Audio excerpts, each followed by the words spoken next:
This week on the Grand Theory podcast. This is when I realized that I'm different than everybody else. That I, even though I was born here, grown up here, and things like that, that I'm someone different. True. And so experienced that at a young age, and this was grade 2. Got into a big epic fight. And I was called that, and I remember I had all my friends and people around, and unfortunately, as little kids, still got into a big fight with this older grade 6er, this bully around that. And I had an older brother, or I have an older brother. And he wasn't around for that. But then experiencing that, again, emphasized this almost value, or distilled this value, that I'm different than everybody else, which I think helped me kind of figure out who I am. Yo. Yo. We are back in the building. Yes, sir. In the flesh. Yes, sir. What's going on, Ori? I don't know why you feel special with that different mic. Bro, listen, you cost this, man. This is all you, man. How does that mean? I had the long one, and then, I don't know, you being all pressure, you know, you be doing that kill stuff. You gonna mess up the tread. Messing up the tread like you messed them. It's okay. Feel that vibe. So low-key shade. Only the chosen few shall understand. What's up, man? I'm doing good, man.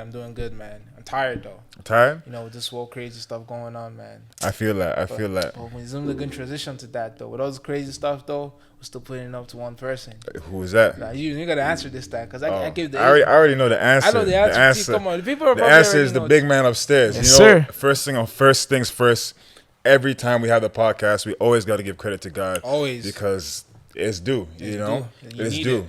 We got to thank him for waking us up, giving us the ability to be here. Yes, sir. For the guests getting here safely, for the guests leaving.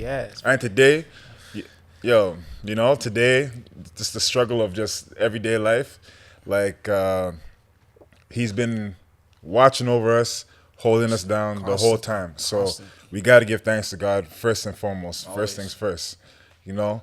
Or we in the struggle, right? Yes, 1% better every day. Like I always, no. Listen. So I got a new line for you people now. You know, we always say we're broke. It's a different saying now. The saying is, tell them. One of the paths was financial freedom. Tell them. Because you know, there's this saying: what you tell yourself is what you become. Speaking into existence. Exactly. Y'all never heard that? We ain't gonna be saying that shit anymore. Speaking into existence. Because I remember that, bro. When we're working out, bro, we saw a beast. My nigga went from 225. That lived to like 400 and something. And we didn't use no words like I can. Exactly. I mean, I can't. I can't. What do we say? Whenever we say it was easy. I mean, hard? It's easy. It's easy. So what you feed yourself is... Listen, I know people might be like, yo, this guy's not one of those, you know, saying stuff. But for real, what you feed your mind is key. It's key. That's what... See, okay. Say Listen. I want to speak my truth real quick before we keep going. Listen. You see what Ori just said? How come he doesn't say that when I say I'm the cream? That's all I gotta say. There's a reason. Okay. Next. Anyways. So listen.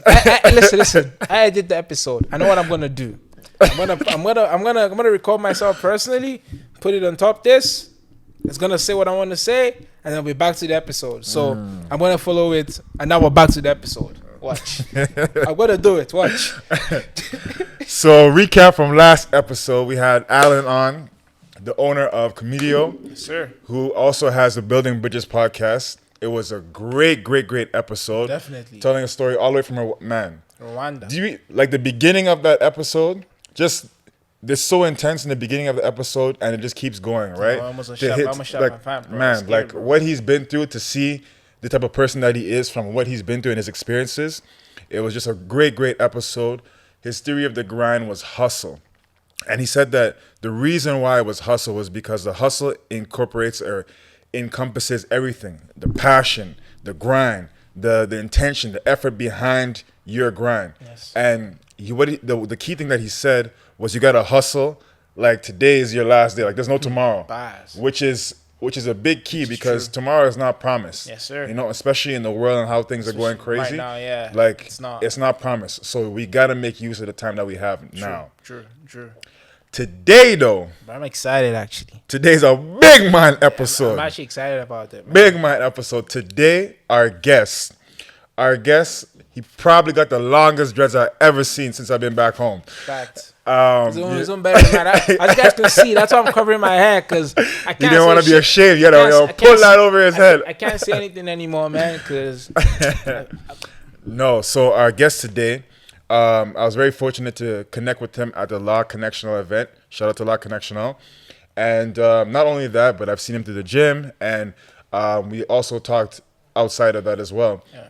But this guest, really excited. He went to University of Alberta. I'm not going to say what he completed, but he went to University of Alberta. He is also the owner and the founder of Vision Me Media, which is a media company slash marketing company, all in that space. He is also the owner of the Cadence of Bobby podcast. And without further ado, he's also not only that, but a YouTube creator and content maker. Yeah, man, I stalk his channel. It gives me some inspiration he doesn't know. Especially, and he's very big into the videography space. Yes, sir. And without further ado, I'm not even going to say too much. Without further ado, we got to introduce the man, the myth, the legend. Yes, sir. Bobby T. What's good? What's going on? I'm Very happy to have you on, man. Welcome to very, the very channel. excited. Yo, thank you so much for having me. I'm been stoked all week, all day about this Bless. conversation. Hey, No, bless. I like that, man. It's the one good thing too is that you love conversation too. So I know it's gonna be gonna be good. juicy. You Oh, know, 100%. gonna be a good 100%. it's gonna be juicy. So, Bobby, man. Yes. My brother. Come on. So we have a ritual we always do before any guests. We start any episode. We usually go like this. We need to get those utensils, man. Now we're gonna get utensils, and we're always like, you're gonna dissect the guests. We're gonna dissect, Okay. dissect you, break you down into pieces. You know the way. You know the way for anyone that non-vegan people. You know when you want to eat meat, the way you dissect it, you break it down. That's what we're gonna. No. I didn't have any tools. I didn't have any tools this time. I think this time we'll actually go to the dollar store and I pick up some knives. I told you, bro, no metal. Nah, man. We don't Metal, man. Come on, you gotta make it. It gotta be real, Bro, we man. We can't don't just- bring the fake, Okay, man. so- Yo, it has to be. Okay, so Thank you. Like there's this thing. So I throw a number of events around the city. Yeah. And I remember we were working this one sponsor says you have to drink, our cocktails have to be in like glasses. And I'm like, what's wrong with plastic cups? On the shoots, different experience. Okay, so that's your question. All about the I'll ask you as experience. a guest. So right now, let's say me and Akil pulled up and we go like this. From the pocket, we went like this. We knife and fork right there. How you Yeah. gonna do? You gonna run or you gonna... No, I'm gonna listen. I'm gonna You're see. gonna listen? He's gonna have our full attention, man. I'm like, yo, things are getting What's going on? Are they gonna cook me a dish? What's going on? Like, what, we you know? chefing things up. Like, You know what's what I'm going saying? on? You know what we'll do it this way. You can take the knife and fork. I'll go with the plastic. Okay. All right. I'm with the real man. You're the wild one, but... Well, I'll let you get it, Akil. Let's go. So, man, Bobby, man, where are you from originally? Yeah. And give us some of your childhood memories Yeah. and experiences. Tell us what it was like growing up. Cool.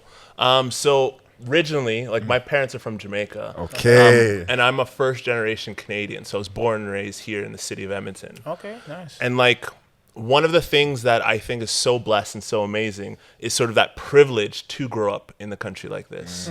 So some of my childhood memories, like so much. So much good, but straight up so much bad. like it goes up and down. No, yeah. So first off, at a very young age, and I don't know if you saw about a year ago, there was this thing going on Facebook where people were saying, and I don't know if I can cuss on this. No, 100%. But Go for it. to be real, like the first time you were called a nigger. Yeah. And I want to start there because that was when I realized that I'm different than everybody else. That I, even though I was born here, grown up here, Yeah. and things like that, that I'm someone different. True. And so experienced that at a young age, and this was grade 2. Yeah. Damn. Got into a big epic fight. Down. And I was called that. And I remember I had all my friends and people around, and unfortunately, as little kids, Yeah. still got into a big fight with this older grade 6er, this bully around that. Damn. Down. And I had an older brother, or I have an older brother. Yeah. And he wasn't around for that. But then experiencing that, again, emphasized this almost value, or distilled this value, Yeah. that I'm different than everybody else, Yeah. which I think helped me kind of figure out who I am. Okay. So growing up in the city, I was fortunate enough to kind of grow up within like 2 organizations. One was called the Jamaican Association of Alberta. Okay. And another one was called the National Black Coalition Canada. They had all these youth programs and activities. So I got to connect with more people that looked like me Yeah. while still being rooted in terms of connecting to my heritage, connecting to where I came from, and never losing sight of that, which was dope. Down. Nice. Yeah. And then as I like kind of grew up and like started doing stuff, one of the things that I loved was gaming. Okay. And when I mean gaming, like everything, like Nintendo 64, like Okay. Super Nintendo, moving up to like the PlayStation, all that. Like I was a fanatic, and so I recall like at a young age, like in like grade 6, getting all my friends and boys like, hey, whose house we're going to? And then we bring our controllers, our cartridges and Yeah, I stuff. remember that, yeah. Go start gaming, start having a blast. Yeah. And like that was like sort of like my childhood. Okay. Bless. I like that. That sounds like a lit childhood. Okay, I got a question for you because I used to be into games too, you know, and I had like I don't know if like no. You're still into games. Okay, I still am, but I mean like not as hard as I was before. Yeah. But I used to have like a they call it a Polystation. Like I don't know, it's the one. It has like a cartridge, but it has like 7 games in the one cartridge. Yeah. I know that. And those came overseas. Yeah. And so when you start getting those, you're like, yo, what's 7 games of what? Yeah, Yo, I know exactly. And I remember there was a Mario game, and like I wanted to know this is common experience because I don't think this is just me. Yeah. Maybe, like I remember I was trying to. There's a part I couldn't get past. I kept dying. I kept having to go back and save Peach, you know. And then I got there. I got so mad, and I threw the controller down, and it broke. And then it was game over. Damn. So I want to know if that's a common experience, or like you guys were loving your PlayStation. I mean, like PlayStation wise, bro. Nah, you just got to figure it out. Yeah. I drop the game, I leave, I do something else, come back. I lost like 7 times in a row, man. I was trying to figure it out. Yo, I didn't abuse it.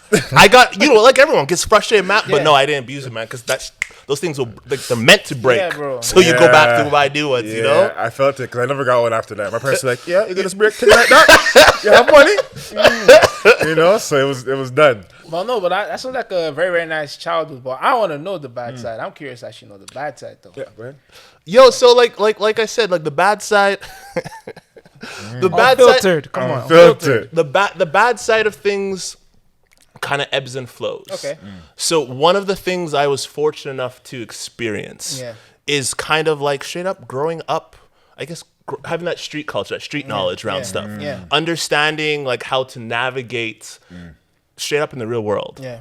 So whether that's around, fights. Yeah.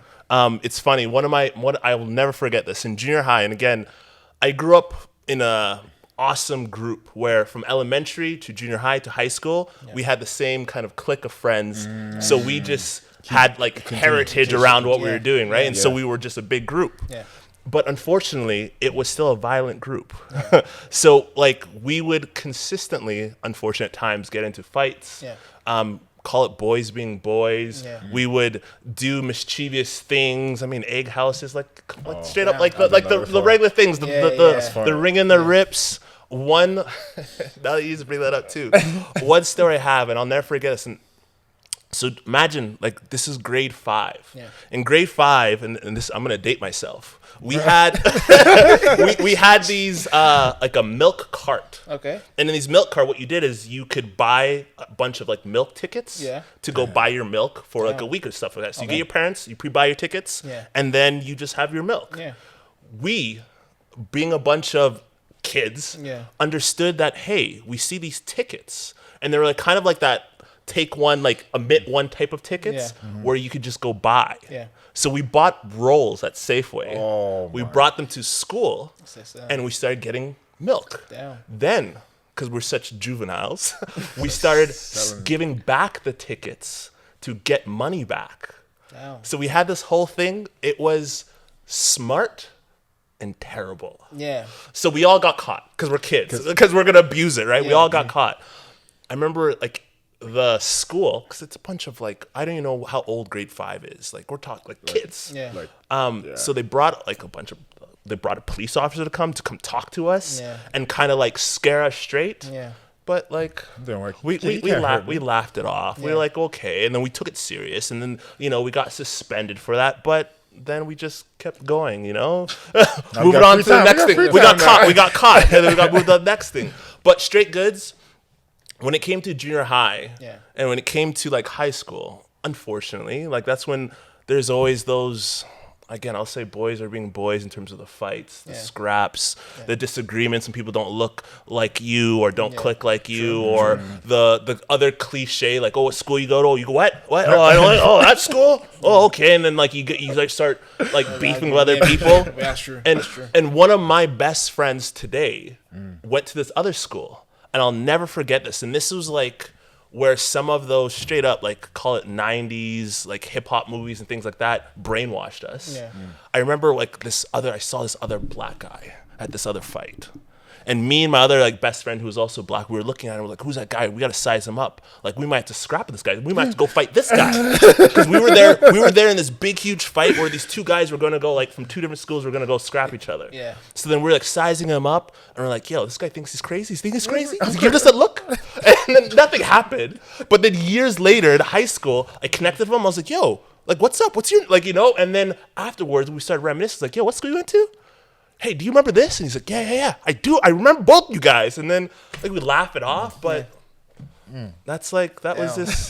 That actually, man, but you know what though? I think all those experiences, they still mold, like, no, whether they're good or bad, they mold you into the person that you're going to be. True. And like, even those, like those, whatever, the scraps and fights, they either tell you to stand up for yourself or like they taught you something. Yeah. Well, 100%, because let's be honest, in the real world, I mean, people will eat you up alive. Exactly. They don't care. Like they if anything's more ruthless. Yeah, it is. It's more ruthless. It's savage out here. We think, and this is a little bit like controversial, but like, as much as, again, there's so much bullying going on in school and like that. Yeah. Straight up in the real world, I mean, that's reality. Yeah, it is. It's part of life in some capacity. When you're in the office and someone says like, oh, nice shoes, or like jokes or clowns on you, what are you going to do? You're not going to have the safe structure of school to report on them or something like that. It doesn't work like that. Yeah. So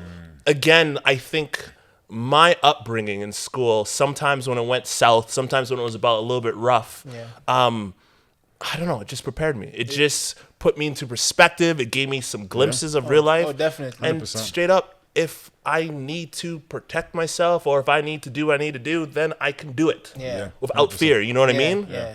Or with fear, because I know what the repercussions could happen. Yeah, that's true. Especially with ass whooping. Especially when getting ass whooped. Yeah. Why do you think I started jiu-jitsu, bro?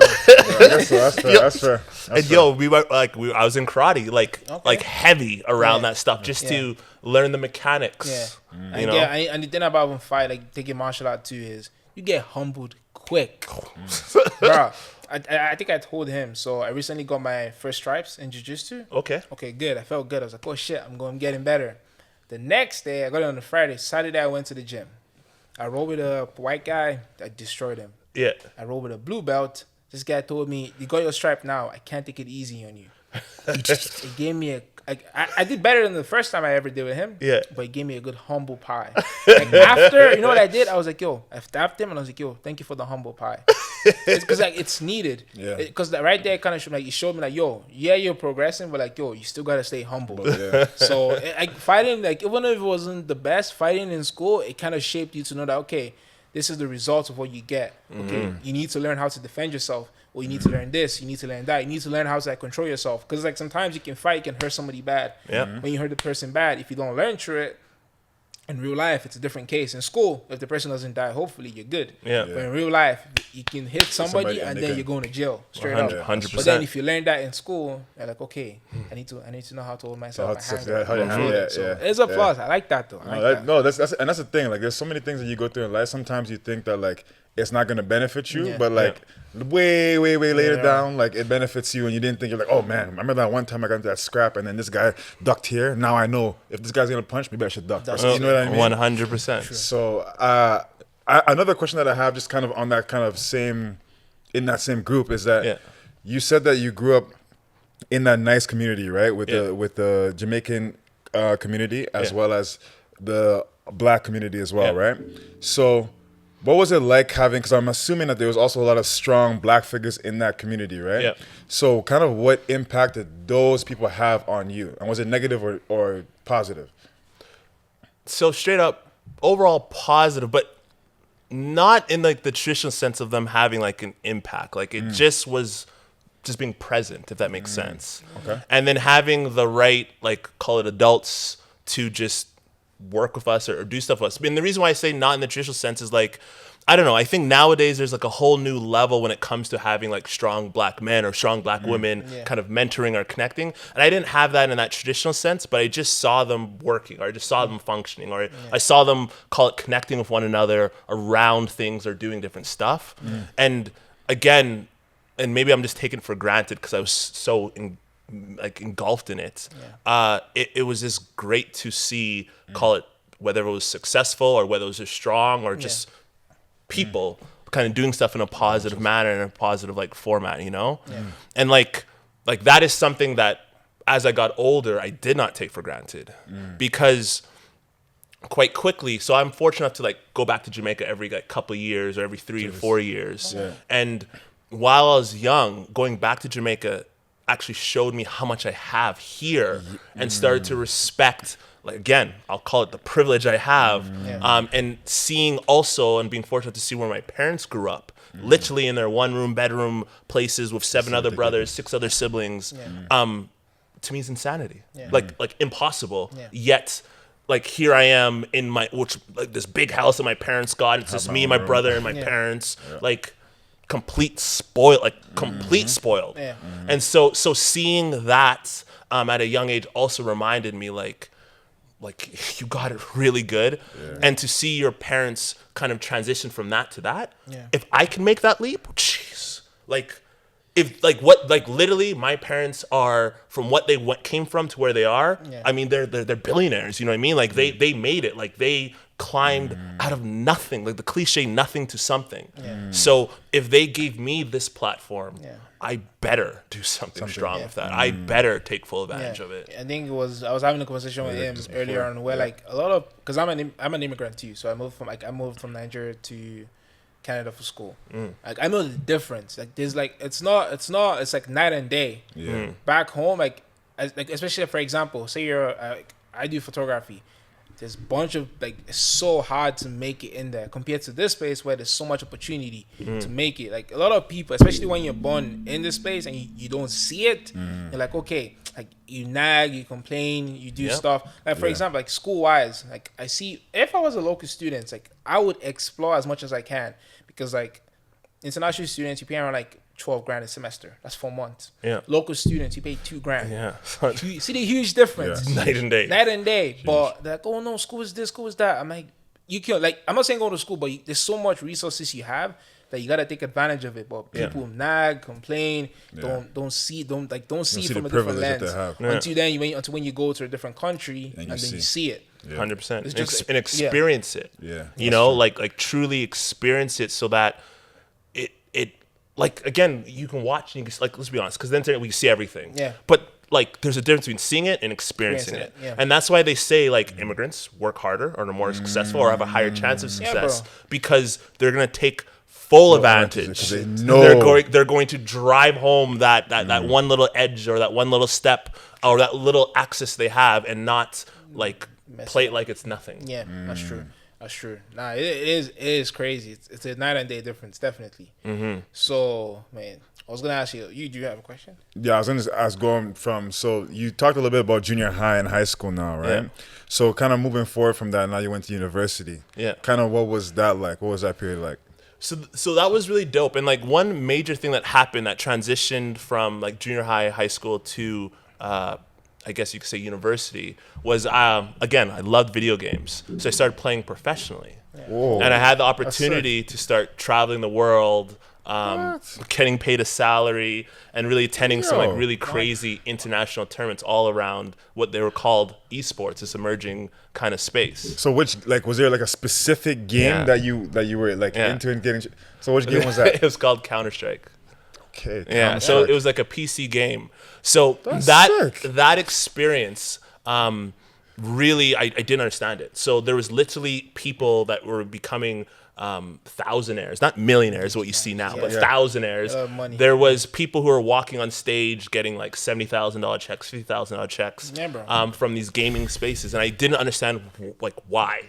And really, what it was, it's all fueled by marketing. It was fueled by all of these big major computer companies essentially sponsoring these events, sponsoring these players, and then literally as players or as teams, I mean, we had fans in the hundreds of thousands, in the millions all across the world. So they were buying up all this stuff to emulate these gamers. So seeing that's when I decided to go into university, because after I was playing professional video games for about 4 years, and then I had to make a decision of either starting a clothing store, attending university, or continuing down video games.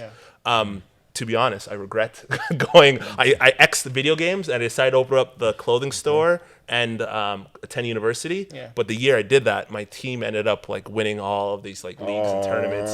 So long story short, in that one year, they made like $200,000. So you just and I was like sitting there. I was like cheering them on. Yeah, go. But then I was like, wait a minute. So I calculating shit. I was like, are you kidding me right now? Like here I'm spending money on this, and this. Like, are you kidding me? And like. Everything in hindsight, though. That's what was like my transition to university. That's and okay. That's okay. No, that's okay. You can't just pull that out like that, man. It's like, oh yeah, that's sick, man. What? So okay, whoa, okay. So what was okay? I need to know what was the process like, because like you're a professional. Because I know in professional sports, as a football player or as a basketball player, you get up. You get up at 4, you go to your first training, and you go you eat nutrition, you go to your, what was it like was it video games? Like, yo, you get up, you're on the video games, you gotta eat right to make sure your hands are working, like what? Like, so what it came down to, so just like there's like practice schedules, matches, all that stuff, sick, and then what accelerated some gamers, it came down to your own vibe, your own science. So straight up, there's the cliche like computer nerd who's just locked in their basement, like overweight, all that stuff. Yes, but with some of the teams that were accelerating, with our team, that was we were winning tournaments, but we weren't like one of the top 5 teams. We kind of designed ourselves to being a little bit more of that, call it traditional, maybe athlete. And so what that allowed us to do is we were, on the workout regiment. We were trying to like make sure that we were fit and we looked good in terms of like our aesthetics. And then so we just built out just a series of regiments kind of to that extent. It was all about having the right type of like mindset, and then also being like physically able to like connect with the game. So like, what do I mean by that? I mean, like, we were down, like our experience was like where we would look on a computer screen, we could like control like the movement of the game to exactly where we looked, if that makes sense. So like it was just down to just knowing your game, like knowing almost your craft, your games. And then what made the other gamers accelerate than others came down to just like the science behind it. So what I can like equate to that is like almost having that like being in the zone, being in that euphoria, having like the timing right on every single kind of little piece. And so we just developed and home crafts that craft. And then what we would do, which is the variable that makes a team, because it was a team-based game I played, was we do like these boot camps where we would all fly to a different city and then just like boot camp for a week or 2 weeks prior to a major tournament to just get our like exactly and get our teamwork in and things like that. So that is sick. So how I'm just curious for anyone out there that's trying to get into the gaming industry. What was the process you took, like from starting to where you got to? Yeah, you know what? It came down to, so it's impossible to like move up the ranks or jump into some of these like upper ranks. So what happened was we were just a team of just young bucks figuring out our game. We started winning local tournaments. And then from those local tournaments, we had like a person came on and said, hey, I can find you sponsors. And they started finding us sponsors. And at the end of the day, we dominated Canada. Like, we destroyed every single person in Canada. So it allowed us to always win the qualifiers and literally attend every single major game. So there was like the Olympics of games where they had like, 72 countries. They had like all these opening ceremonies, like the whole 9. And we would always attend those, and we built relationships and practice schedules with some of the more international teams. And we would only practice with like the higher caliber people because you get bad habits when you start if you start dominating people who are not as skilled. It's a bad habit because no skilled player would do that move or would do that action. And so it just came down to like forming and developing those relationships. And for anyone who's trying to become in gaming or esports, it comes down to you just being disciplined, getting into some of those like tournaments and activities and in-person events, and just showing up and just hopefully delivering on your skills and honing down your craft. See, there's there's some points that you just brought out there in while you were talking about that I think apply to every craft, right? Like if you want to be good at your photography or your videography or my fitness, I have to be disciplined, right? You also have to look into the little details, because like those little details can make a big difference, right? 100%. Because especially in gaming, right? Like how you move or whatever like that, you might be in the path of line of fire or you might not be in line of fire. Like those little details can destroy your whole team, right? True. And because it's a team game, whatever you do also, like, it's like that book I was reading. It's called I forget what the book is called, but it said that it's talking about the concept of a team, right? And the biggest thing it says that what makes teams fail is that, like, it's called the 5 dysfunctions of a team. That's what it's called. And I think the first one is a lack of trust. Because if I don't trust you, then, like, I might be like, you know what? I don't trust that Bobby is gonna be in this position to help heal me or whatever like that. So I'm just gonna come here instead, right? And then if I'm there, then that means that now Ori is not in the right position. Totally. And that affects Bobby, who's not in the right, and then the whole thing, right? Crumbles. And it's from being, it's like a selfish, it's 100%. It's like a selfish thing. It's like, oh, I want to, like, we're a team here in the podcast, right? But if I'm like, oh no, I'm gonna ask all the questions, you're not gonna ask any questions. Even if I think I'm doing well, it's gonna look bad because it's gonna look like just me asking questions and not like, you know, he's not engaged. 100%. So I really like those points. It actually like stood out to me as soon as you said it. And the other like major thing which a lot of us sometimes forget is actually it's showing up. So one of the things before we got the sponsors, before we did that, I mean, I'll never forget this in my life. I took a bus from Edmonton to Dallas, Texas. What? Do you know how long that bus ride is? At least that's a couple of days. Yo, that is 222 hours or 236 hours. What? Wait, bus what? ride, a bus ride. Oh, say the number again. 200 and sorry. No, actually, no. It was 140 hours. Bro, that's like 3 days. 3 days. What? 3 days. You can go to Toronto in that time. So back then when we were broke and we had no money and everything was on the budget, we knew there was value in just showing up to some of these major tournaments. I agree with you. Oh, definitely. And it was the worst thing I've ever experienced in my life, but I would argue it was probably literally one of the best things I could have done in terms of trying to become a gamer and perform and things like that. Yeah. And like too many times we forget that whether it's we're trying to be a better like athlete or be a better like physical sports, like showing up to some of these major events and activities to connect with people who are on the same path and journey is everything. True. Wow. It is everything. True. Wow. You know what's funny that you said that? Like, I'm going to shade myself a little bit. I know Ori wants to do it, but I'll shade myself a little bit. So prior to the podcast right now, right? Like I was telling Ori, I was like, man, I don't feel like I'm prepared enough. I know Bobby's gonna be a good interview. I want to do more, you know, I want to be better. I feel like I'm not prepared enough. And he's like, yo, but why are you stressing? Like, the most important thing is like, yo, you're still gonna show up. And even if it's not that great, we can always redo it again. 100. But I was like, nah, you know, in my head, right? But he was telling me the exact same thing. No, showing up is like the biggest thing why I learned that showing up was in jiu-jitsu.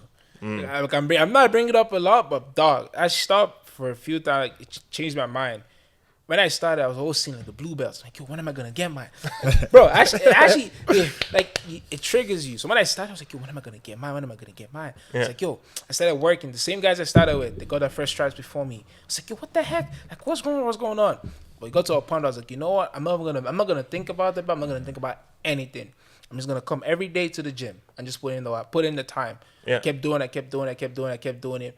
A day when I didn't even expect it, my professor just came up, had the strap in his hand, and it was like, since they were gonna do some promotions, alright. I was like, I that felt good. It felt good, but just the same idea where you just said, just showing up. And the thing also I realized is like some days people always say like you don't have to show up and do the craziest stuff, but showing up every day. I don't know if you know this guy, Patrick Bet-David. I don't know if you've heard of him before. No. I've been telling you recently so much about him. Yeah. He said one stuff, which is one day you can bust your ass, like putting on the 100% of work in a day. but that one day won't change anything. It's you coming every day, putting your best every day, trying your best, trying your best, trying your best. That's the result that builds. Because people will be like, oh, I'm putting hours every day. Like this week I spent 30 hours. The next week, how many hours did you spend? 5 hours. Doesn't add up. 100%. It's not consistent. So that's just like how with the James Clear with the ice cube, right? Yeah. Like how that it's not the all the gradual degrees that the ice cube is getting warmer or colder that makes it freeze or melt. But it's not just the 1 degree at the end when it makes 32 degrees to make it melt or freeze or whatever. But it's accumulation of all the little degrees that you're constantly adding to make the big change, right? Yeah. So kind of jumping from that, man, like that totally, this guy just threw a little curveball, man. I didn't expect that, but that's dope, man. Like, man, guys, I'm telling you right now, we're going overtime. I'm telling you right now, I'm just making it clear we're gonna go overtime. It's gonna be long, so just bear in mind. But so you mentioned that you transitioned from video games into the clothing store into university. Yeah. So when I was talking to you, you said you did business and you actually did your clothing store with business, which I thought was really good. It's actually, if I was gonna do it, I would do it like that because you literally got to implement the things to see if they were actually working in your favor or not. It was in the time of it. In hindsight, yes. While doing it, it was no. It was a blessing and a curse. Yeah. So. What I was saying to you was like I had basically a double education. Okay. I had the real world in terms of running a clothing store and trying to implement marketing tactics, business tactics, what I was learning in school. And then I had like the theory that I was learning in school about like, mechanics and things and marketing and how to do store layouts. And so I was able to straight up call bullshit on my professors to say, hey, I did this. I implemented it and it didn't pan out. Yeah. What do you mean by this? And so I had great discussions. But there was a lot of pressure. Like I missed out a lot of the nuances of university of like call it the university lifestyle. Like I literally went to class. As soon as I was done class, I went back to my store. There was no in between. There was no chilling. There was no at the time, like seeing what's going on or what shorties are around. Like there was none of that. Yeah. It was literally class back to store and everything like that. Yeah. Yeah. But it was such a good experience. Yeah. Also. Having a clothing store, I was always marketing my clothing store. So I was always rocking some different styles and different things to kind of look fresh, to like attract people, to then pull them into my clothing store. Yeah. But it's such a great kind of duality to kind of have both those educations. But straight up, like that cliche, C's will get you degrees, is facts. Like I was not an A and B student. I was like a C and D student. Yeah. And the reason why I always say it was like, I would always look at it from this perspective. Like, do I want to get, which, yes, some people need to get their flying colors and their A's and B's because they're going to use this to get their next step up, whether that's getting their master's or things like that. But I was like, look, I'm building a clothing store. I'm building a business. I need to spend my time there and make sure I'm still getting by with university. Yeah. So straight up, I would do what I need to get done. And then immediately go straight to work around my business. Mm-hmm. And I remember, I'll never forget this. I was in the middle of finals during the wintertime, which is literally like right now is go time for stores, like clothing stores. Like you're going into your holiday season, you're getting all your inventory, you got to process all of that. Yeah. You got your Christmas season where everyone's buying gifts. And so imagine, like I remember I had so many people blowing up my phone like, hey, like when are you coming back to the store? We got this, and this, while I'm trying to like cram quickly into this final exam that I have. And so it was very difficult, but then I got a different, like I said, I got 2 degrees. I got my degree I got from university, and I got like call it a degree of business of the real world. Would you say, so I have a question. So while you were going to school, right, and you're working on your business, did you ever find that like at times you were like, because you're so passionate about your clothing store that you couldn't really focus on school? Or is it because they were both, like, one was helping the other, it kind of helped with that? I found purpose in my schoolwork because I always used and modeled after my business.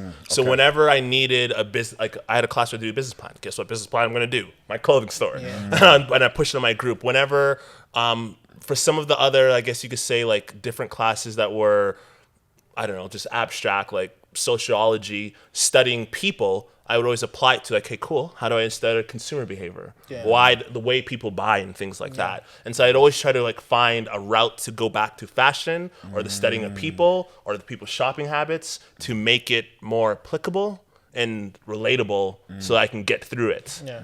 So I guess what you were doing was, in order for you to push through school, you were using your fashion business to give you that motivation to keep doing school stuff. 100%. Because the one thing I always recommend, and we kind of dove deep into this, or started touching the surface, is anyone who's right now in school. Yeah. And let's be honest, at times school kind of feels like it's a grind. It's like what's this about? Like, I just want to get through it so I can start my real life or whatever. Yeah. I would always recommend get your side hustle or get a project going that you can kind of pair with it. Yeah. So you get the practicality and then you can start implementing what you're learning instantaneously so you learn it better or understand it better. True. Yeah. Because too many of us, especially if you're going around the angle of business, like why would you not want to start a business and a real business while you're in school? Like it's literally the perfect dynamic because you can start implementing, you can start executing, it'll help you study to understand. Yeah. And while you're doing that, what happens if that starts picking up traction? And it becomes something that then you can pursue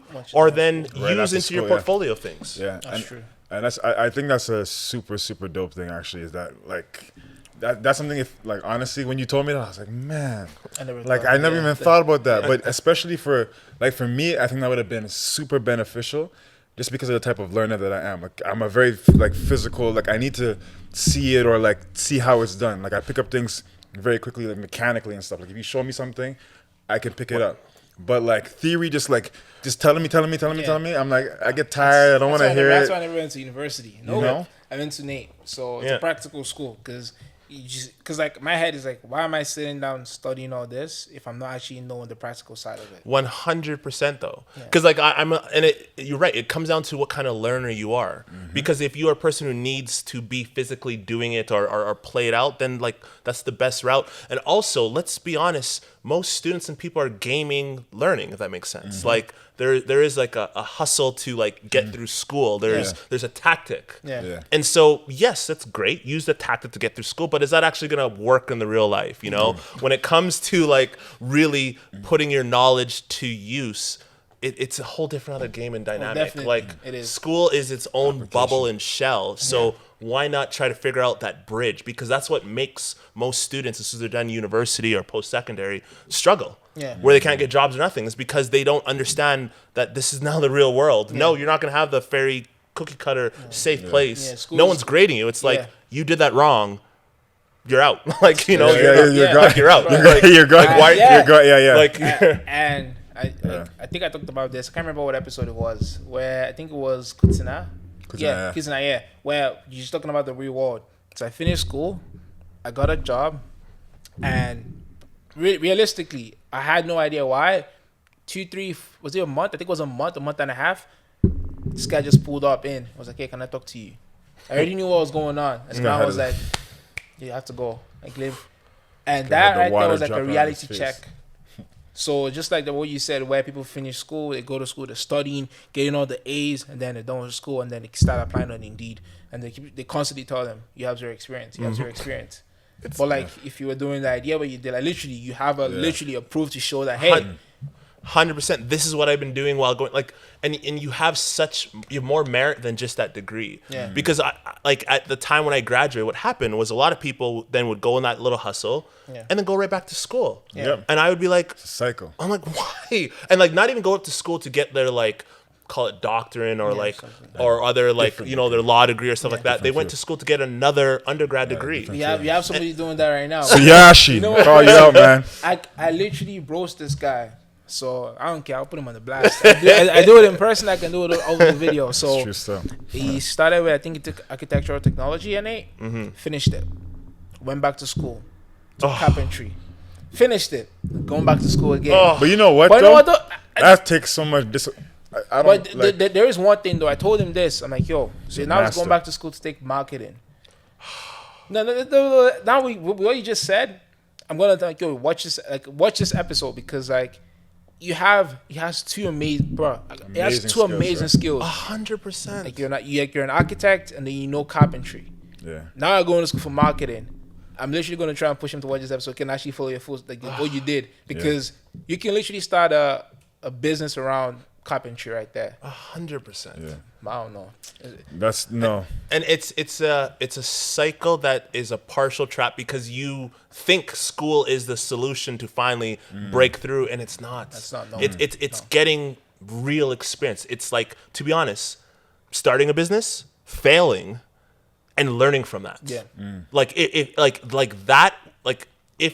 he started a business and failed, he would learn more than going through his school. You learn so much more at a cheaper price. Yeah. Yeah. True. That's true. That's something that I really, really resonate with, just because like I didn't complete school, so I don't have a degree or anything to show for it, right? And like the thing is for me is that I feel like those, maybe because, okay, part of it is on me too. I mean, I wasn't always focused and stuff like that. But those 3 years that I was in school, I literally do not feel like I learned anything. I don't. Yeah. And the 2 years that I left school and I went and I worked and stuff like that, I felt like I learned so many different things, right? Yeah. So I'm not saying that school is bad. School is this, I don't think school is for everyone. And I think there's different ways to learn too, you know? So like 100%. And it's not an end all be all, because again, so I graduated from university in 2010. My marketing degree is completely outdated. Yeah. Like we didn't even, at the time, we didn't even talk about social media as an example. So like, if my marketing degree is completely outdated, it's like, well then how do I know what I know when it comes to marketing or social media things? And it's because like I'm a self-learner. Like I will read my books, I'll attend my seminars, I'll watch stuff. Like I will dive deep. And that's what kind of learner I am. So if you are not that type of learner, then yes, go to school, because you need this information.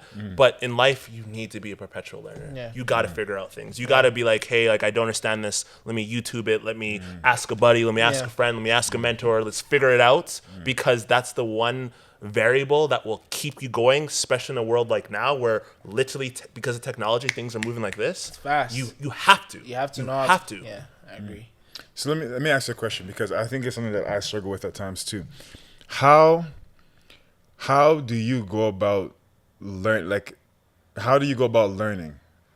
So how do you not only go about learning, but how do you apply what you learn? Because application is one of the biggest things. Me and Ori talk about it like very frequently. So in a world that like literally because of YouTube and Google, we can learn how to do anything. There's nothing outside our reach. Realistically, yeah. I believe the trick is to only learn what you need to learn right now, if that makes sense. So what I would do, for example, I've been obsessing about this notion of becoming a better speaker, becoming a better communicator. Yeah. So I went down a series of rabbit holes. So I started reading lots. There's this awesome book called, I can't think of it right now, but it's about how to become a better storyteller, how to like tap into the narrative of telling a great story and like having tone and pitch. So I went down that rabbit hole. I would first I'd listen to the audiobook. I would read the book. I'd break down some notes around that and say, this is dope. Then because of the internet, I have fallen in love with e-learning in respect to these cohort-based classes. So in order for me to become a better storyteller, I joined up with this cohort, a group of people, and I've like become this small community where we teach, learn of other people who are on the same journey across the world, how to become a better communicator. Through conversations, through speeches, through improv, through all these different things. And so I try to practice what I'm doing every single day, and I integrate it into my life as like just an example of that like little trend. And when it comes to sort of my business of like being production, so videography, audio, photography, things like that, I'm all self-taught through YouTube and things like that. And so what I would do is I'd be like, frick, like how do I edit a wicked opener like this? So go on YouTube, how to open an opener, read all these YouTube tutorials, figure it out, and then implement it. And then that's my new skill set that I would start to do, because I needed to figure out that one little aspect. Okay. So, okay. Now that you said that, right? That you say, okay, you go on YouTube, right? Yeah. So it's not like to say like you have like a degree in this video production, right? No. But you have learned enough so that you can actually teach somebody. You're credible so that you can teach somebody, right? Yeah. But how, I guess the question that I have for you is like, how do you not like doubt or question yourself, because like it's not like it, like you don't have. I think because of how society has made it, like you always have to have like where's your papers? Like, you went to, Totally. So, another great question. I have like this. I obsess about a lot of things. One of the things I obsess about is this notion of self-reflection and understanding one's true self. What you're speaking about is we all have this fear of this like imposter syndrome. Like as if what I have to say won't bring people value, so I need to learn more. I need to become a master. I need to have this random certificate, which is artificial. And that couldn't be further from the truth, because if you think about it, whether it's a year from now or like a year in the past or 5 years ago, you started at one point in time not understanding a specific concept or topic with your skill set. And just imagine if you could teach yourself a year ago what you know today. And I'm sure that would be night and day. And what you need to kind of understand is the best teachers are the ones who just experience that particular phase, that typical part of life, and not necessarily the tenured professor or expert, because you were just there. So like, again, the concept is like this. So you're teaching someone who's, let's take, for example, video. So like I've been doing video for the last decade. So it'd be better for me to teach someone this aspect I just learned yesterday than if it was for me to teach someone from like the difference from like a decade to now, because I remember what was it like when I didn't know that one thing. I'm better off teaching someone. Again, I've been learning a lot about this notion of becoming a better speaker over the past 7 months, and I'm better off teaching someone that who's just starting, because I remember what was it like when I had no clue and I was just starting that process. So sometimes, quote unquote, you being still new at this is actually at your benefit, because you can relate and teach someone who has never been in that space before, who doesn't understand that. And the way that you truly get over that hump of this like imposter syndrome is, honestly, you gotta just do it. You gotta just do it. And when you do it, watch how someone one day is gonna be like, hey, you know what? Thank you. Like what you just did was a breakthrough, and now I can do this and this. And once you get that taste, that's over. That's it. It's over. You just gotta do it. And start small, because we sometimes fall into this trap because of the world that we see in terms of YouTube, that you see these people, these big epic followings, and they're teaching these big classes and all that stuff. Like, that's all bullshit. Like, if you taught 3 people, 2 people, 1 person, it just starts there. And then once you win and see some successes and see some losses, you redefine it, you reshape it, you refix it, you rejig it, you keep working that structure. And then suddenly, now you can now manage the 10 people or the 5 people, and it just grows from there. But it's all about just starting and not forgetting you have value to teach someone. Because everything you just said, I love it. Because like it fell down with the same stuff. I recently started a YouTube channel. Before I started, I was telling him constantly, I want to start a YouTube channel. I'll tell you how I started. So I went out to Elk Island, saw the nice view, whatever. As soon as I came home, I didn't do anything else. Took a camera, took a tripod, put a mic on, and just recorded. I didn't care if it was the best. I didn't care nothing. And I just posted it. After posting it, I saw the comments. I was like, yo, proud of you. Because a lot of people, the biggest problem I realized, like, yo, is starting. Because when you start, the moment you just get one person to give you credit for what you're doing, it's over. Because it feels good. 100%. Like, yo, oh, wow, that's how it feels. And then after starting, there's this guy I follow. Like, I don't know if you've seen them, or you probably might have. Think Meteor. Yeah. So this guy had a saying. He has a saying where he's like, you got to start when you're not prepared. 100%. Which is like, you don't have to have like everything to get going. No, you just have to have. You need to have enough. You can start with to go from there. Was he Pewdie? No, what's his name? Mr. Beast. His first video, I think, was his phone. Well, or his many videos out the hot were off his phone. Like he had challenges like I think it was like some like stupid shit. Like let me say the alphabet for the next 14 hours, and that's what you do. Like people forget, before he was doing his like let me give away $2 million, he was doing challenges like that. And so again, it's funny when you track back straight up any of your idols. It doesn't matter if they're superstars to the YouTubers. You go to their first piece of content, it was complete garbage. Fact. It's complete garbage. That's true. It was trash. And they built it up to here, and we forget that, and we see the end result where they are today after putting out that stuff, and we don't understand. You don't start from nothing to that. Yeah.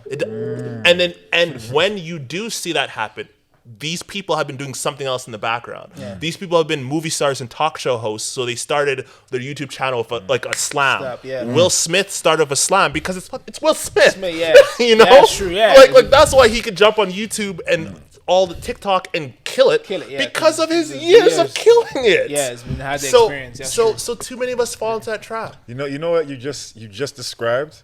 You just described the Grind Theory podcast. Literally,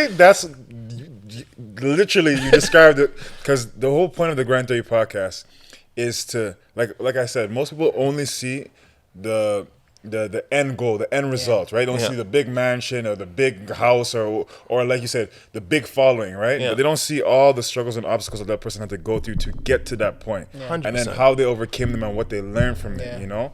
So, Nah, I love that saying. I'm gonna probably add to it too.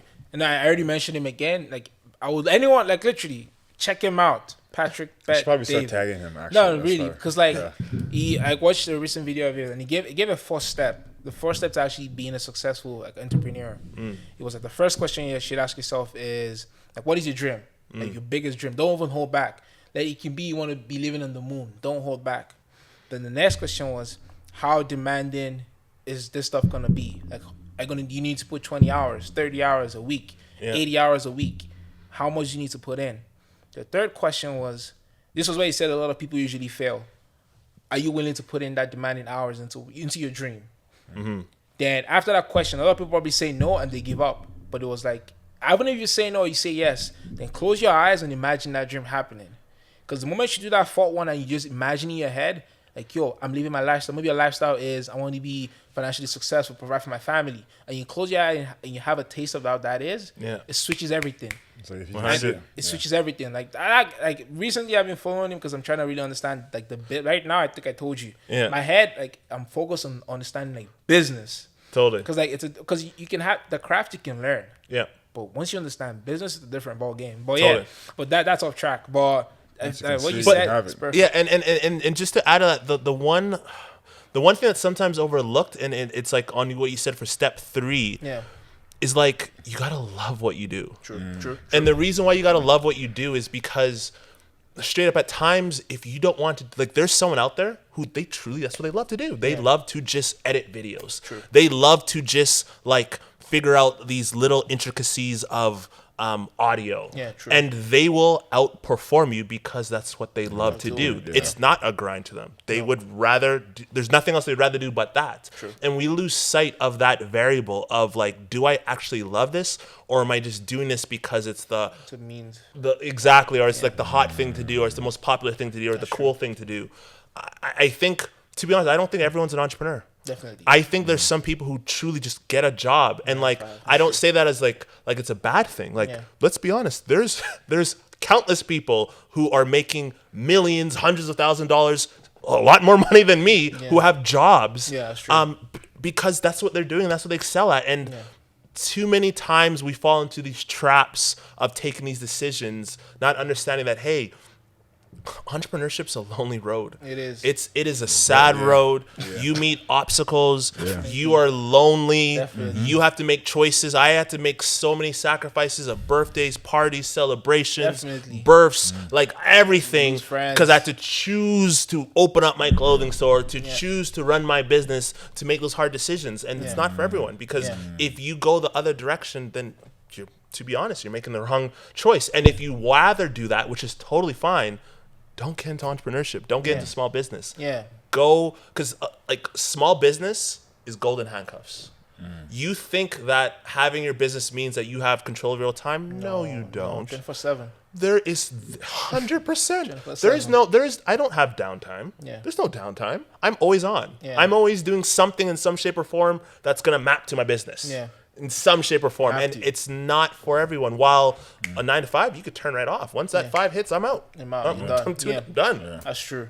I mean, you have to have that burning desire. Yeah. And be comfortable with failure. Yeah. Be comfortable with failure. Dive into the next one. So okay. So I know we went on a little bit, but like I said, I already told y'all. I already told y'all what it's gonna be. Like I don't even care. We got the cameras right now. So, in case yours is recording. Yeah. Okay, so in case whichever one dies, we got backup. We ready. Yeah. We ready. No, so you open your clothing store, right? Yeah. And finishing university, did you still have your clothing store? Yeah. So I had my clothing store for 5.5 years. So ran it outside of university for another 2 years, and then unfortunately we failed. We had to close shop. We had to end that business due to the competitive nature, to be honest, due to bad ownership, because I think a lot of failures are about people. So it was just how we managed it. We could have made better choices. And so at the end of the day, we had to make a decision, and we had to close shop. So... And that hurt. Yeah, I believe you.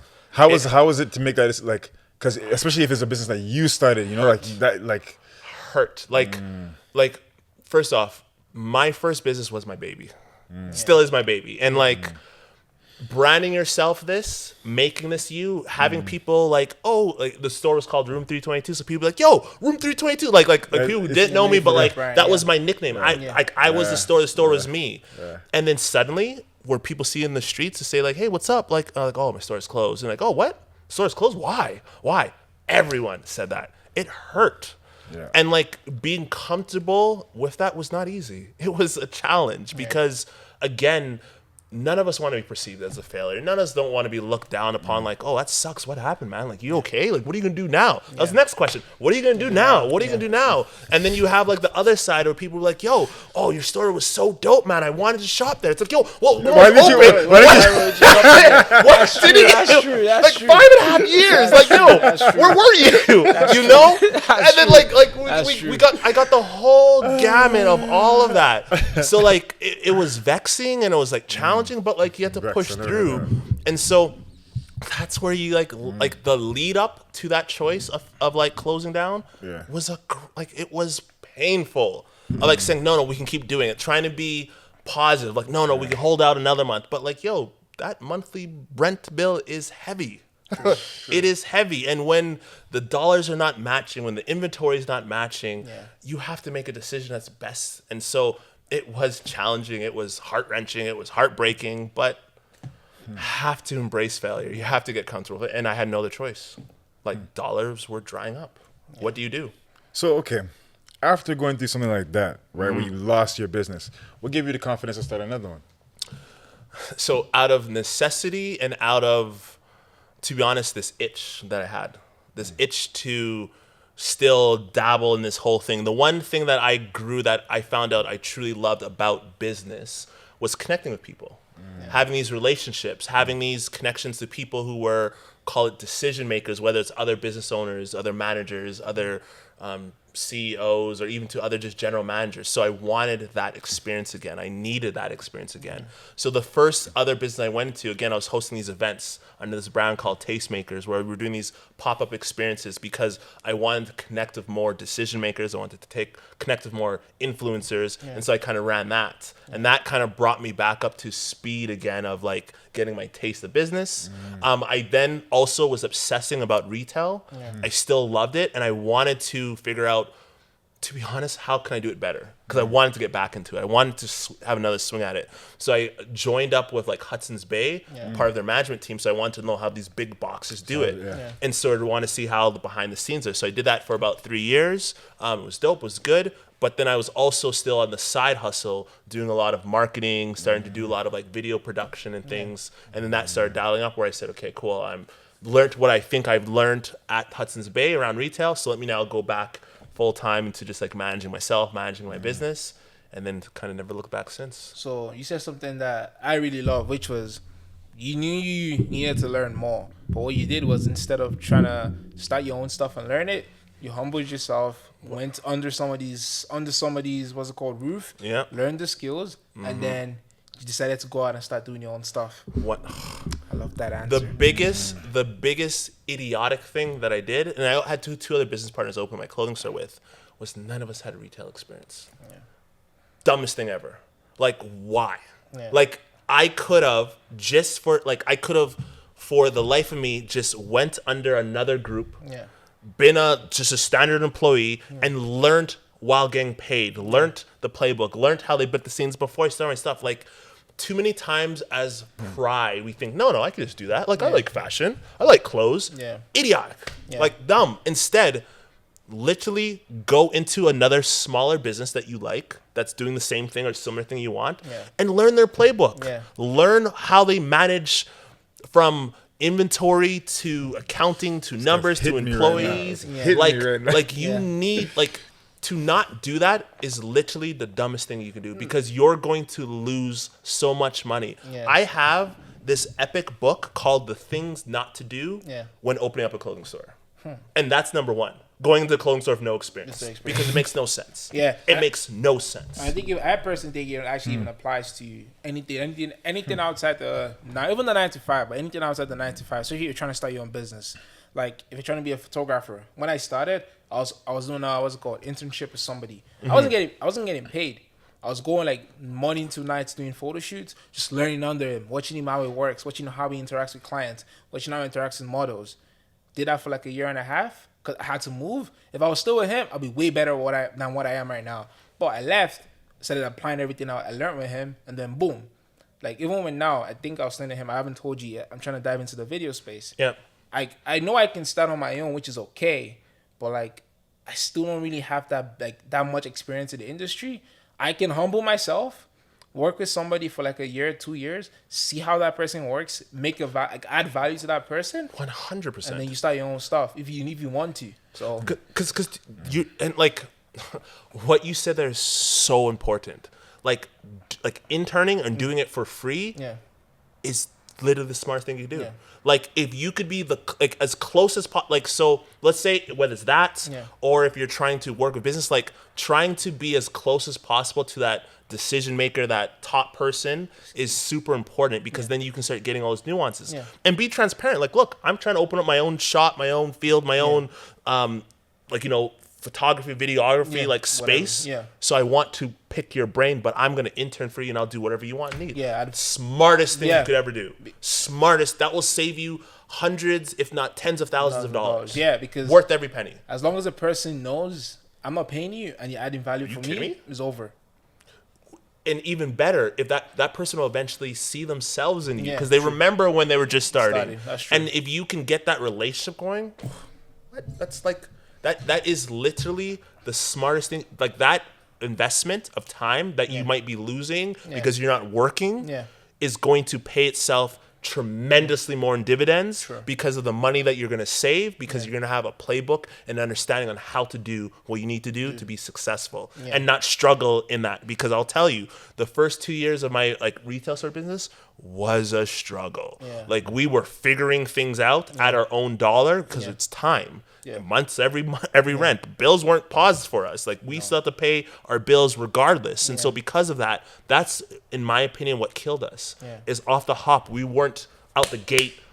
Okay, here's the playbook. Bang, bang, bang, bang. Okay, cool. It's phase 2, bang, bang, bang. We didn't have that playbook. We were figuring shit out. Then we finally had a playbook after 2 years. Then we started getting momentum. So I have a question to ask. I don't know. You want to go first? Go ahead. So you mentioned that playbook. My question is there a way you can develop a playbook you can follow, but while still doing it on your own? So say, for example, the playbook you have right now, the first things to do if you want to start a clothing store. Say I had that playbook right in front of me, like a step-by-step guide I can take. Is it possible for me to follow that playbook, like break it down piece by piece, understand it, without going to work on somebody?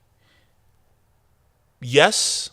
No, 100%. Yes, because you'll there's nuances around that. So let's say, for example, traditional playbook is like, you got to get tight with your budget. How much your things are costing, figuring out those numbers, because end of the day, a business is about numbers.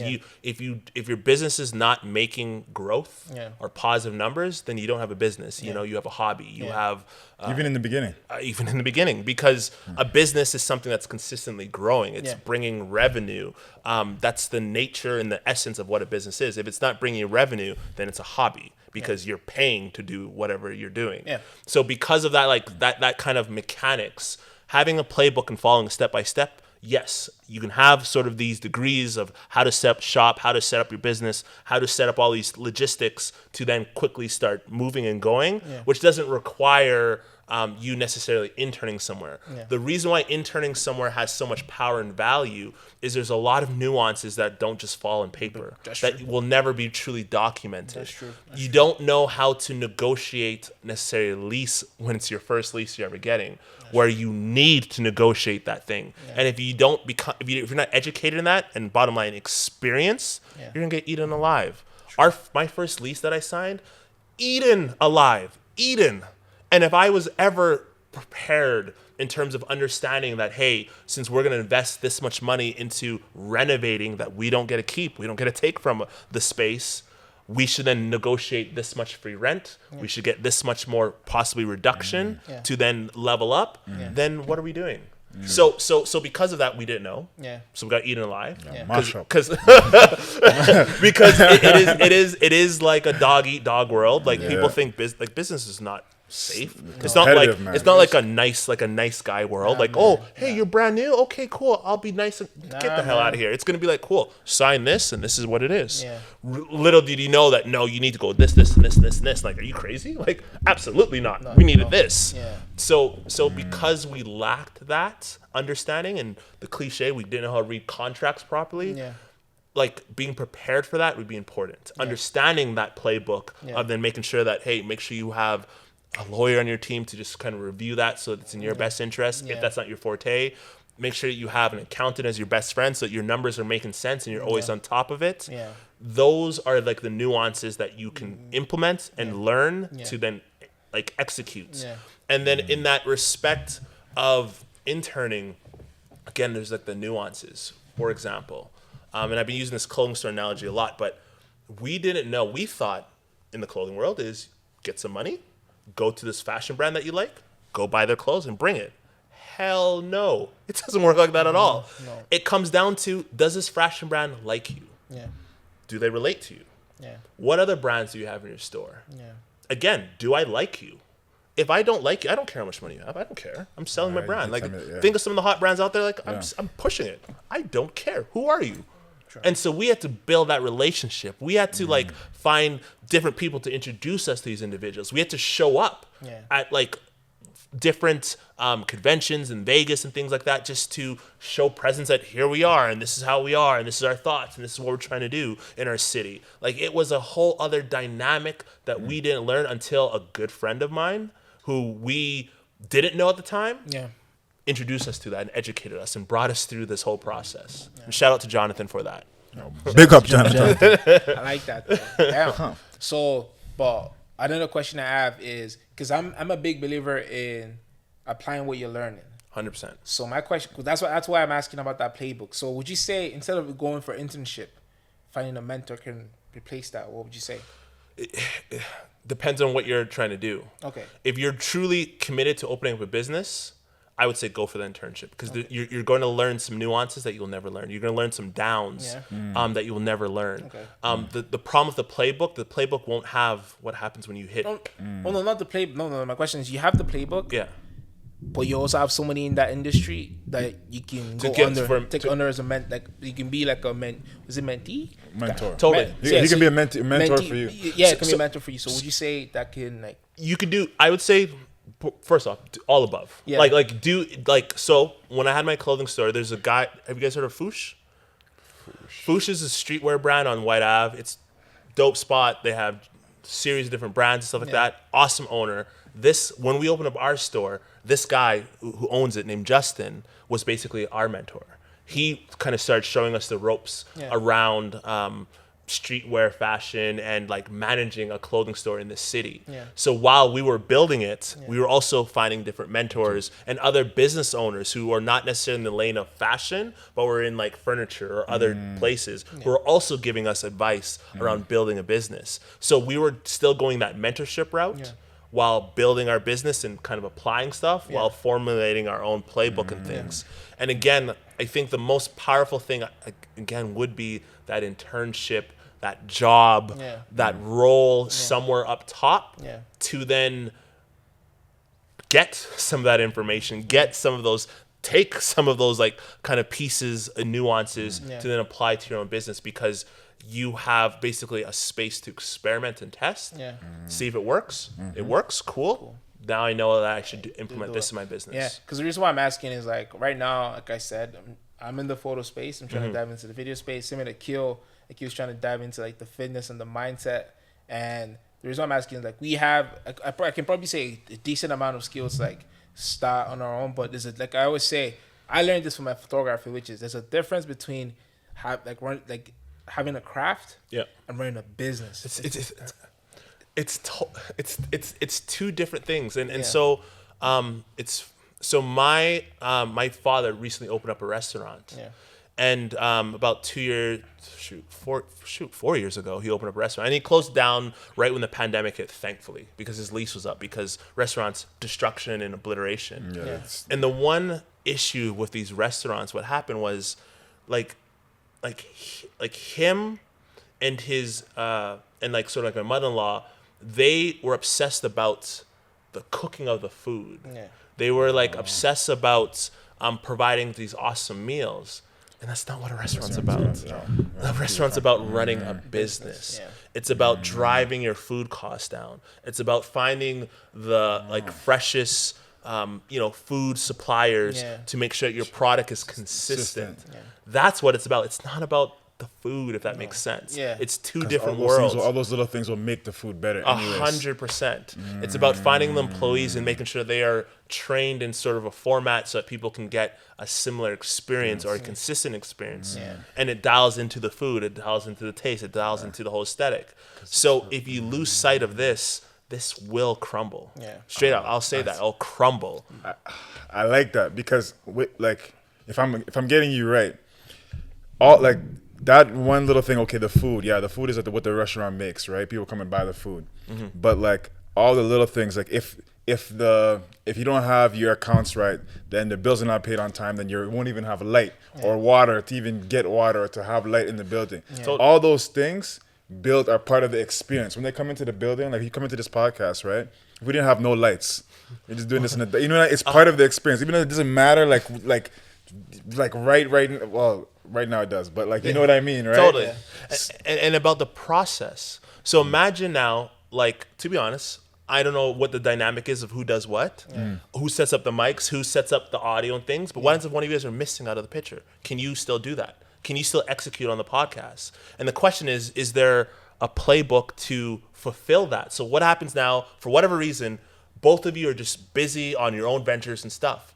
Could this podcast still exist where you implement someone else to kind of take on the same essence, but you two are just out of the picture? Like, that's what will make this podcast have some longevity. Yes, it's about you guys, and yes, it's about what you have to bring, but what happens if you guys took a step back? Could this still function? It goes back to a restaurant as a good analogy. The chef of the restaurant, if she was ever sick, it's it. Because there's no one who knows how to cook the way she does, or doesn't have the exact ingredient list on how to make that particular dish or things like that. And I think a lot of our businesses that we're doing needs to be systematized and have the processes developed. So you're saying mash up my head. You just said one. If I can't remember what book it is. James Clear. Yeah, it was James Clear. Where was I talking about Atomic Habits and making a system? That is absolutely everything. Yeah, I think once you have because even with the St. Patrick Bet David too, it was like a system. Once you have a system, it makes life easy. Especially, I know we said one stuff that really stood out to me, where it was like, make a system that will make you work less. Because when you work less, you're thinking less. Because when you're thinking less, you're using less energy, you can apply it to different stuff.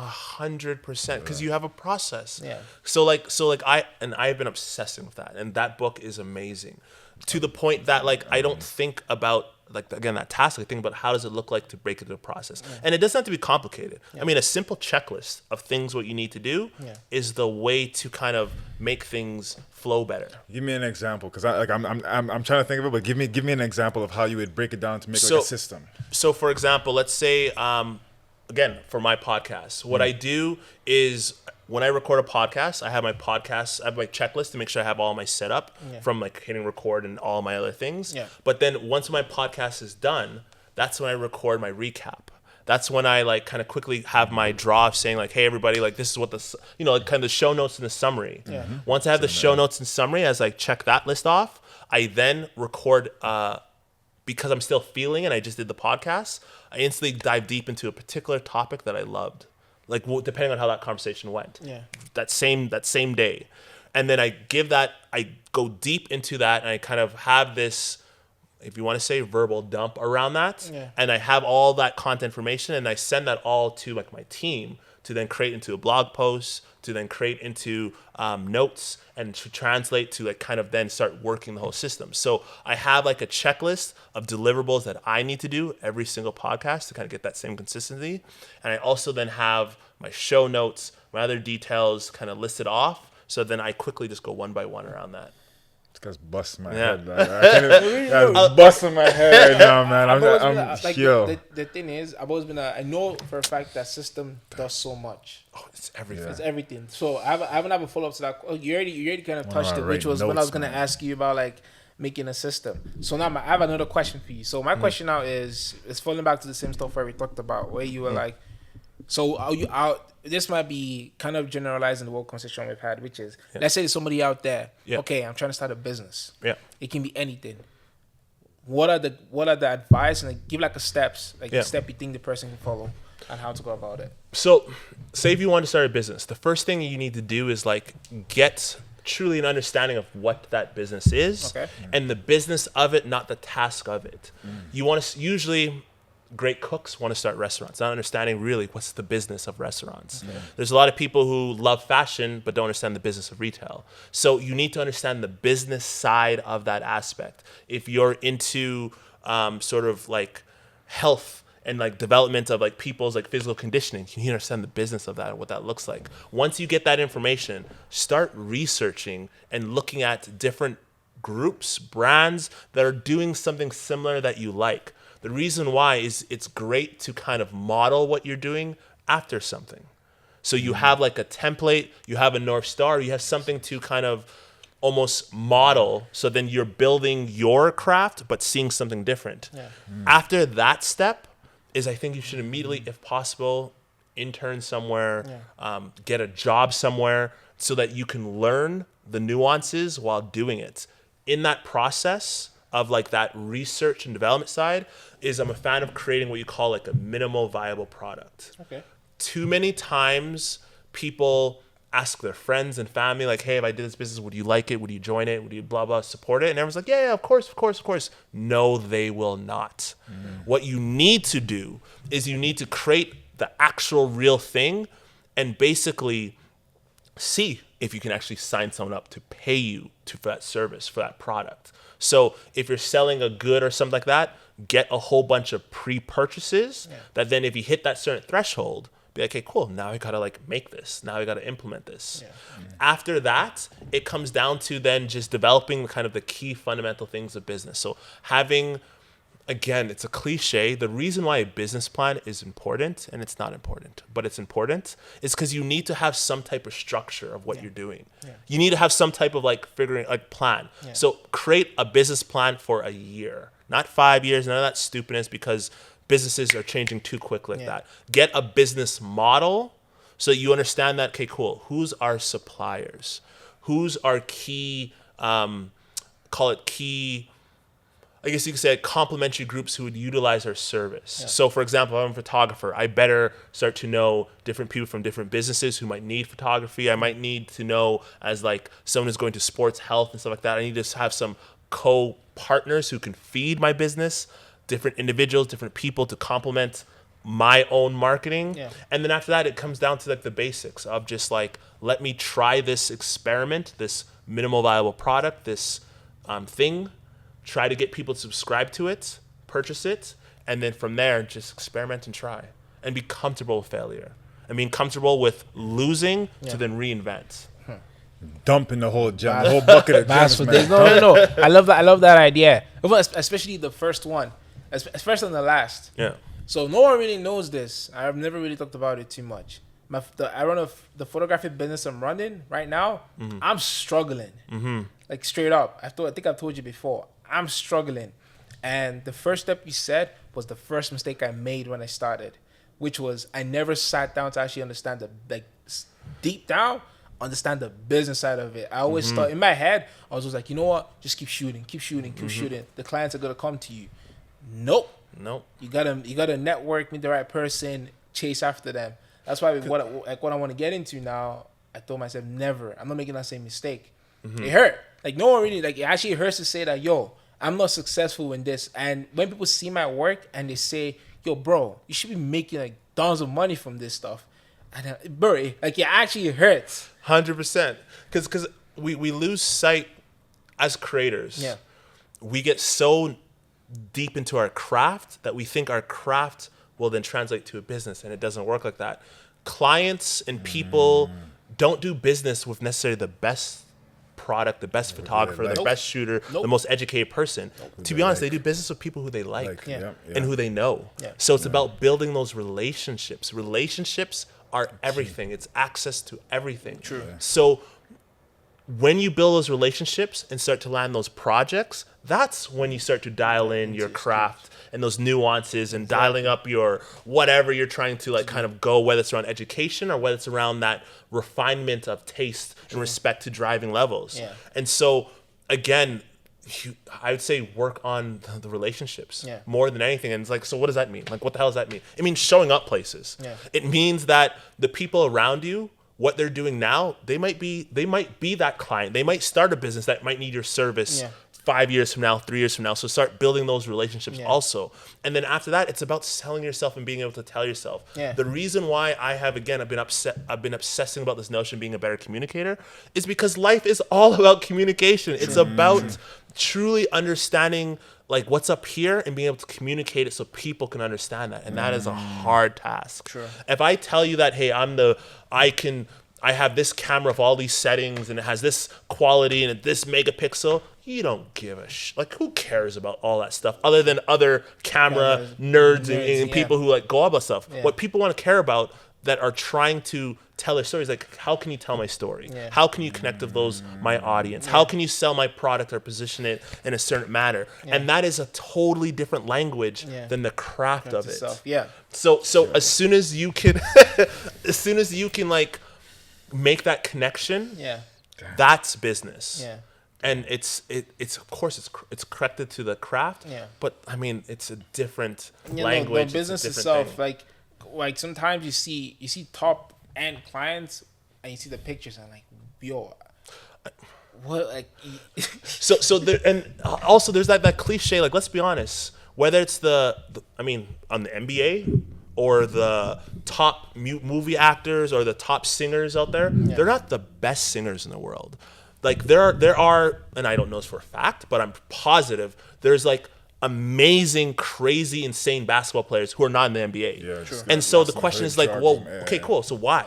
And it's because it's not about necessarily the skill. It's about playing the game. It's about having those nuances, having those relationships, and yes, still being skilled in that area. Yeah. The best singers are not on like whatever, selling these record labels and things like that. The best rappers, like there's definitely doper MCs, but they just don't play that game. They don't understand how to monetize what they're doing or their craft. Yeah, and that's the difference. That's the biggest thing. And the funny thing I really learned about like business, like once you actually dive in to actually understand it, it's easy. Like especially like right now, because I'm really like studying the business side of video. It's always saying one stuff. When you especially when you're starting out, don't think about yourself. Think about how you can add value to the next person. 100%. Because like when that person like especially for like now, for example, I got 0 portfolio in video, and I'm reaching out to your brand. I can't expect you to pay me. I have nothing to show. But if I'm reaching out to you saying like, hey, I'm a whatever content creator, whatever, I would love to shoot a promotional video for you for free, no string attached. Like, and you don't. I'm sorry for cutting you off. And you tell them the value you want to add to them. Totally. You can send it to 100 people, one or two, at least one or two will reply you, and that's all it takes. It's literally just because then when you shoot that for them and you do a good job, you build, like you said, the relationships, and then it just goes from there. Totally. And the one thing I'll say, just as a little one up, I would say, do the video and send it to them. Yeah. Like, don't even say that you want to do that. Just send it to them. Create, like, remix, create some content, pull some stuff out. See if you can shoot depending on what the industry is, and then just give it to them. Be like, yo, I love your business. I think this is cool. This is what I did for you. Hope you enjoy it. Are you kidding me? If someone dropped me something like that, I'd be like, yo, what are you about? Let me check this out. Yo, this was dope. Yeah, cool. Can you do some more? Because this performed. That's true. Like, that is undeniable. He gave you a good ass idea right now, bro. He gave you a good. No, literally. That's a great idea. Because like, I'll tell you after the show. I'm not. Really, I'm not putting it in my. I don't want to. Because I told him I don't want to put my. I don't want to fully put it out there. Put it out. No. Nah. But no, I never really thought about that. That's actually an amazing suggestion. Because like, say for example, someone is trying to get into, maybe you want to start shooting bridal clothes. Yeah. If you go down to the store, pick up a couple bridal wear, come to the studio, do a photo shoot, send it to them, and be like, hey, I picked up a couple of your, your clothing store, and here's a couple photos, whatever. Here you go. There you go. And they see it. Would love to work with you, and here's my work, and this is your stuff, and do whatever you see fit. It's all yours. That's a good, That's like, I guarantee you, if you did that, that's a great That's marketing idea. 101. I can't even lie. That's actually marketing 101. I got a question though. So it kind of, I guess, dies from this, but you have so many things that you're working on, right? We have to actually still jump into those. Yo, okay, hold on, one sec. Hopefully the batteries doesn't die though. As we're here right now, I hope so. This is the conclusion of part 1, but it's the start of part 2. It's true. Literally, let's make a thing because it's not just in case it ends. So we got this camera will keep rolling too. Yeah, just in case. Just in case. Like, comment, subscribe. We got part 2 coming. Part 2 just in case the camera. Nah, it's not just in case. It's definitely gonna die. It's definitely gonna die. Part 2 is coming next week after this one. Yeah. Maybe right out consecutively. Yeah, right now we're like a minute and 29. Let me put a note on that. Minute 29. Boom. All right, bless. Okay, let's go. All right. Next we're time back and we're at it. We're back.